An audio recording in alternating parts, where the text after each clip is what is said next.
სახელითა მამისათა და ძისათა და სულისა წმინდისათა. ამინ. ჩვენთან არის ღმერთი. დიდება და მადლობა ღმერთს ხევანდელი წირვისათვის. დღეს მართლმადიდებელი ეკლესია მოიხსენებს ერთ-ერთ მოციქულს და მახარებელს მათეს. წმინდა მოციქულისა და მახარებელის მათეს ხსენების დღე არის. თქვენ ვინც ახარებას კითხულობთ და წესით ყველა ქრისტიანი უნდა კითხულობდეს, იმიტომ რომ სახარების გარეშე ადამიანი ვერ გაიგებს რა არის ქრისტიანობა. და წმინდა მამებისეული განმარტების გარეშე ვერ გაიგებს სახარებას სწორად როგორ უნდა გაიგოს, ვერ მიხვდება და იქ წერია რომ მათე მახარებელი იყო მეზვერე, ანუ მებაჟე იყო. და მაცხოვარი მიდის და მოუწოდებს მათე მახარებას. და ისიც გაყვება, დატოვებს თავის საქმიანობას და მაცხოვარს გაყვება. როდესაც მაცხოვარს მიიწევს თავის სახლში, იქ მრავალი მებაჟეა, მრავალი ცოდვილი ადამიანია. ახლა მე მოკლედ თქვი მებაჟე, თორემ თქვენ იცით, ეს საქმიანობა ასე თუ ისე ცოდვასთან იყო წილნაყარი, რომაელებმა მეზვერეები დააყენეს ხარკის ამკრებებად, მაგრამ ძირითადად ასე ხდებოდა, რომ ისინი ძალაუფლების და სიმდიდრის მოყვარული ადამიანები იყვნენ. თვითონ საქმიანობა კი არ იყო საძრახის, არამედ ამ საქმიანობის არასწორად გამოყენება. ისე როგორც შეიძლება ვთქვათ, რომ თანამდებობა კი არ არის ასათვის თანამდებობა დასაძრახი, არამედ ამ თანამდებობის არასწორად გამოყენება. იმიტომ რომ თანამდებობას თუ სწორად შეხედავს ადამიანი, ეს მოვალეობა. თანამდებობა უფლებების სიჭარბე კი არ არის, არამედ ეს არის მოვალეობა. თანამდები არის მოვალე. თანამდებობა მოვალეობა და თუ ადამიანი ესე შეხედავს, მაშინ ის პასუხისმგებლობას იგრძნობს და უფრო იფიქრებს იმაზე, როგორ შევასრულო ეს პასუხისმგებლობა, ვიდრე იმ უფლებებით გაიხარებს სხვებზე მეტი რომ აქვს. მაგრამ ძირითადად ეს მეზვერეები არასწორად იყენებდნენ აი ამ თავის უფლებას და ისედაც დაბეჭავებულ და დამონდებულ ხალხს ძალავდნენ კიდევ უფრო მეტს ხარკის ზემოთ, ესე იგი კიდევ უფრო მეტს ართმევდნენ. ამიტომაც ისინი ძულდათ ხალხს. მაგრამ როდესაც მოუწოდა მაცხოვარმა მათე მახარებელი გაყვა და მიიწვია თავის ოჯახში, სადაც თავისი მეგობრები, მეზვერეები, ცოდვილი ადამიანები მრავალი იყვნენ და იქ ფარისევლები მაცხოვარს განიკითხავენ, რომ როგორ მივიდაო, როგორ ზის და ჭამს ცოდვილებთან ერთად.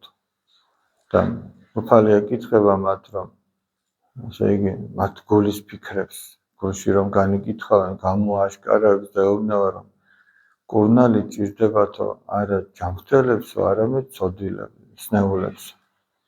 და მე მოვედიო არა მართალთა მოსაწოდებლათო, არამედ ცოდვილთა მოსახმობათ, რომ მათ შეინანონ თავისი ცოდვები. და ეს არის ღვთის დამოკიდებულება ადამიანების მიმართ, რომ მან იცის, რომ ჩვენ ცოდვილები ვართ. და ის არც ერთ ცოდვილს, არც ერთ მონანულ ცოდვილს არ უგულებელყოფს, ზურგს არ შეაქცევს. ესე იგი, როგორ არის უძღვები შვილის იგავში, კვლავ შვილად მიიღებს და მის სულს განსწმებს, ესე იგი. მაგრამ მეორე მხარეა, რომ ჩვენ თუ ნანობთ ჩვენს ცოდვებს, ეს არის ძალიან მნიშვნელოვანი.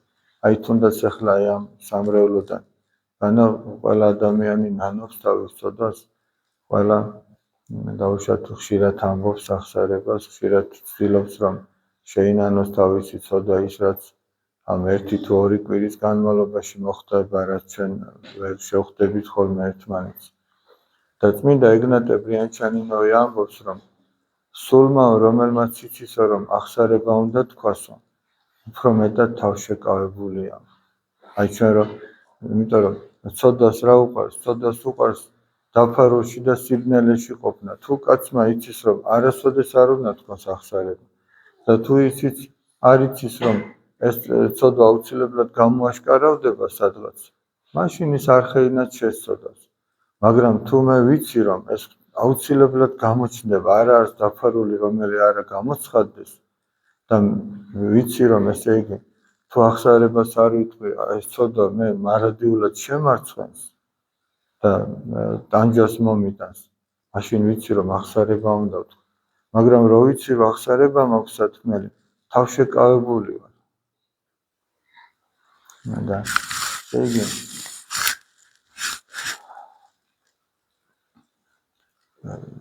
სირცხვილი არის არა ცოდის აღიარება, არამედ ამ ცოდის ჩადენა. ისე რომ ზოგჯერ ჩვენ გვერიდება ცხენია რომ ეს ახსარება ვთქვათ რომ აი რაღაც სირცხვილია ამისი თქმა მოძღვართან. მაგრამ სირცხვილი რაც იყო ის უკვე მოხდა. ის ცოდვა უკვე ჩადენილი. ეხლა სიმამაცია ის რომ შენ აღიარო ის ცოდვა. და თუ მაინც სირცხვილს ვერიდებით, მაშინ იმ ცოდვას უნდა მოვერიდოთ და არა იმის აღიარებას. აი სანამ რაღაცას ჩაიდგეს ადამიანი, მანამდე უნდა წინასწარ დაფიქრდეს. ძალიან მნიშვნელოვანია რომ ადამიანი იმ ცოდვის გამომწვევ მიზეზებს მოერიდოს, რამაც იმ ცოდვამდე მიგვიყვანა ჩვენ. აი მაგალითად, ესეთი რამეა ნათქვამი რომ თუ წყემსი ესე იგი თავის ცხვრებს მგლებთან ახლოს აძოვებს, მას რომ ჩასთვლიმოს, დიდი ალბათობით დაკარგავს ის ცხვრებს. მაგრამ თუ მგლებისგან მოშორებით აძოვებს, ანუ მოერიდება იმას, საშიშროებას და საფრთხეს, რომ ჩაეძინოს, ის მაინც დაცული იქნება. ანუ რაზეა ლაპარაკი? ჩვენ თუ იმ ცოდვის გამომწვევ მიზეზებს, რამაც მიგვიყვანა ესა თუ ის ადამიანი ამა თუ იმ ცოდვამდე, ხო? ჩვენ თუ იმას მოვერიდებით, ერთხელ ჩავარდით იმ მიზეზების გამო ამა თუ იმ ცოდვაში, მეორეჯერ, მესამეჯერ, ჩვენ თუ მოვერიდებით, სიფხიზლეს თუ დაკარგავს ადამიანი, მაინც შეიძლება გადარჩეს. მაგრამ თუ არ მოერიდებით, ძალიან დიდი სიფრთხილეა საჭირო. აი მაგალითისთვის ვიტყვი, თუ დავუშვათ ადამიანი სიმთვრალეს იყო მიჩვეული, ესე იგი. ის თუ არ მოერიდება და დუქანს ყოველდღიურად აუვლის და ჩაუვლის, სადღაც შეიძლება გადაუტრიალდეს კიდე ჭკუა და იქ ჩავიდეს. და ესე ყველა დანარჩენ შემთხვევაში ესე იგი. ამიტომაც აი ჯერ ერთი რომ ადამიანი ცოდვას უნდა მოერიდოს და იმიტომ რომ უნდა ახსოვდეს რომ არ არის დაფარული რომელიც არ გაცხადდება. ჩვენ ყველანი ღვთის წინაშე უნდა წავდგეთ. და მეორე კიდე ის რომ თუ ცოდვაში ჩავარდა, ის ხელად უნდა შეინაროს, არ უნდა გადადოს, შემდეგისთვის არ უნდა გადადოს. აი დავუშვათ სოფელში პერიოდულად მოდის მოძღვარი. როდესაც მოდის, უნდა მზად იყო რომ შენ ახსარება თქვა, უნდა მზად იყო რომ ეზიარო, არ უნდა გადადოს შემდეგისთვის. შემდეგისთვის გადადება ნიშნავს რომ შენი სულის გადარჩენა გადადო ესე იგი. და ადამიანი ისეთი მეწვრილმანია, აი პატარა რაღაცეებშიც კი დაუწვრილმანდება და იმ ხორციელ საქმეებს არ გადადებს. ის უნდა რომ ისიც ბარემ გააკეთოს. მაგრამ სულიერის მიმართ არ აქვს ადამიანს ესეთი დამოკიდებულება. ესე ზედმიწევნით არ ცდილობს. აი ხორციელის მიმართ უფრო რაღაცა დიდი მოშურნეობა აქვს, მონდომება აქვს, რომ აი ბარემ ესეც გააკეთოს, ბოლომდე მიიყვანოს. და სულიერი მოიცდის ადამიანი ფიქრობს. სული არ აჩანს, მაგრამ სული ზიანდება ისე როგორც ის ხორციელი საქმე დაზიანდებოდა. ამიტომაც სულსაც ჭირდება ესე იგი რომ თავის დროზე თავისი მისაცემელი რომ მისცეს ადამიანმა. სულსაც საკვები ჭირდება, სულიც კვდება. აი გზავნილ სახარებაში როგორ იყო? უფალს ეუბნებიან რომ გამოყვებითო, ოღონდ მაცადეო ჯერ მამა ჩემი დავმარხო და აცადეო კვდრებსო რომ თავისი მკვდარი დამარხონ. მაცხოვარი ეუბნება, ანუ აცადე იმ სულიერად მკვდრებს, რომელიც ხორციელად დადიან, ჭამენ, სამენ, ერთობიან, იძინებენ თუ ჭკუბობენ თუ ხიარულობენ. ესენი სულიერად მკვდრები არიან და აცადე მაგათ რომ თავისი ხორციელად მკვდარი დამარხონ. და სხვა ეუბნება, უფალო გამოყვებიო, ოღონდ ჯერ მაცადეო რომ მივიდეოდე ჩემ შინაურებს გამოვემშვიდობო და ძალიან მნიშვნელოვანი რამე სიტყვის ახლა უფალი. არა მარტო ახლა, არამედ ყოველთვის, მაგრამ არავინო ვისაც ხელი სახნისზე უკიდიაო და უკან იყურებაო, ესეთი არავინ გამოდგება ცათა სასუფევლისთვის. ანუ აქ რაზეა ლაპარაკი? აქ ხორციელად კი არა, რომ ვიღაცა ტრაქტორით მიდის, ხნავს და უკან თავის ხნოს უყურებს, არა. აქ საუბარი იმაზე, რომ მიდის და ხნავს, უკან იყურება რას ნიშნავს, რომ რაც დატოვა ქრისტეს გულისთვის, რაც მიატოვა, ის ცუდი ჩვეულება თუ რაღაცა უზნეო მეგობრები თუ რაღაცა, რაც დატოვა მოკლედ. და გული იქ რჩება. ანუ რაც მიატოვა, ისე იქ რჩება გული, რომ ნეტა კიდე ესა. ზოგჯერ აი რომ ადამიანს ახსენდება ის სიამოვნებები, ცოდვიანი სიამოვნებები, რაღაცები, ურთიერთობები და რაღაცა თითქოს მისტირის იმას, რომ ეხლა აღარ შეიძლება ფიქრობს, უნდა ილოცოს, უნდა იმახულოს, ახსარება უნდა თქვას და თითქოს აი ფიქრობს, რომ ნეტა კიდე შეიძლებოდეს ისიც, რაც მივატოვა. აი როგორც სოდომ გომორიდან რომ გამოვიდნენ ლოტის ცოლს, იმ სიმდიდრეზე რჩებოდა გული. ცნობილია, რომ ეს სოდომ გომორი ძალიან მდიდარი ქალაქები იყო. იმ სიმდიდრეზე რჩებოდა გული და მოტრიალდა და იმ სოდომ გომორისკენ იყურება. და ის მარილის სვეტად იქცა.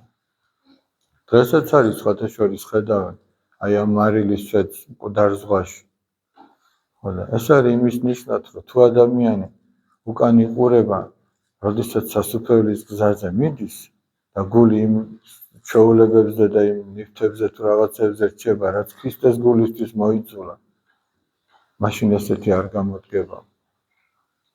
ამიტომაც აი ჩვენ ვეცადოთ, რომ შეიგი რაც გვაქვს ის შევინარჩუნოთ და ვეცადოთ, რომ კიდევ უფრო მეტად წინ წავიდეს და ადამიანი თავის სულიერ ცხოვრებას რაღაცნაირად ერთგვარი შემოქმედებითად უნდა უდგებოდეს. ის კი არა, რომ აი ხო ვლოცულობ, ხო მარხულობ, ხო ამბობ ახსარებას. არამედ უნდა აუმჯობესებდეს და სხვადასხვა ხარისხობრივ საფეხურზე უნდა ადიოდეს ჩვენი სულიერი ცხოვრება. უფრო მეტად ფაქიზი უნდა ხდებოდეს ადამიანის სული. უფრო მეტად ესე იგი მომთმენი და მოსიყვარულე უნდა იყოს ადამიანების მიმართაც. საკუთარი თავის მიმართ კიდევ უფრო მეტად მკაცრი. აი ის დავუშვათ, რასაც ჩვენ სიმკაცრეს სხვების მიმართ ვიჩენთ, ის ჩვენი თავის მიმართ უნდა გამოვიჩინოთ. და როგორც ჩვენ ველოლიავებით და თავზე ხელს უსვამთ საკუთარ თავს, აი ესე სხვის მიმართ უნდა იყოს. შემდობი და მიმტევებელი, შემბრალებელი, გამგები. ჩვენ ზოგჯერ წუხართ და წუწუნებთ, რომ ვერავინ ვერ გვიგებს და რა მოვალია რომ გაგიგოს. ჩვენ კი ვართ მოვალე რომ სხვას გავუგოთ. ჩვენ თავს უნდა ვთხოვდეთ ამას რომ სხვას გავუგოთ. სხვას არ უნდა ვთხოვდეთ რომ გაგიგოს. ჩვენ თუ ქრისტიანები ვართ, ჩვენი ცხოვრების წესი და ჩვენი საქციელი სხვის ნამოქმედარზე არ უნდა იყოს დაფუძნებული. აი ის რომ ასე მომექცა, მე იმიტომ მოვიქეცი ასე. ის ასე მოგექცა თუ ისე მოგექცა, შენ თუ ქრისტიანი ხარ, შენ ისე უნდა მოიქცე როგორც ქრისტიან შეშვების.